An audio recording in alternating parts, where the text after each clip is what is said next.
আসসালামু আলাইকুম। বার্তা নির্যাসে সবাইকে স্বাগতম।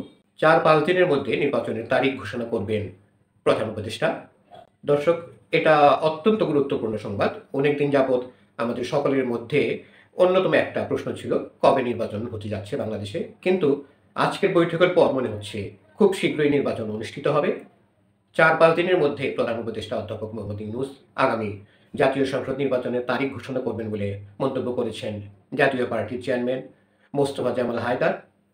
শনিবার বিকেলে প্রধান উপদেষ্টার সঙ্গে ১৪টি রাজনৈতিক দলের বৈঠক শেষে বেরিয়ে মোস্তফা জামাল হায়দার সাংবাদিকদের কথা জানান। এ প্রসঙ্গে তিনি বলেন, প্রধান উপদেষ্টা বলেছেন তিনি আগামী ৪-৫ দিনের মধ্যে নির্বাচনের তারিখ ঘোষণা করবেন। এর চেয়ে আনন্দের বার্তা আমাদের আর কিছুই হতে পারে না। জাতীয় পার্টির ওই নেতা বলেন, এতে নৈরাজ্যের সমাধান করবে নির্বাচন।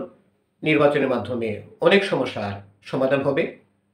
এর আগে ২ দফায় বিএনপি, জামায়াতে ইসলামী সহ বিভিন্ন রাজনৈতিক দল ও জোটের নেতাদের সঙ্গে বৈঠক করেন প্রধান উপদেষ্টা। এরপর আজ বিকালে আরও ১৪টি দল ও জোটের নেতাদের সঙ্গে বৈঠক করেন তিনি। তবে এখনও প্রধান উপদেষ্টার তরফ থেকে কোনো প্রতিক্রিয়া পাওয়া যায়নি। দর্শক, আমাদের সাথে থাকার জন্য ধন্যবাদ এবং আমাদের চ্যানেলটির পরবর্তী আপডেট পেতে সাবস্ক্রাইব করে আমাদের সাথেই থাকুন।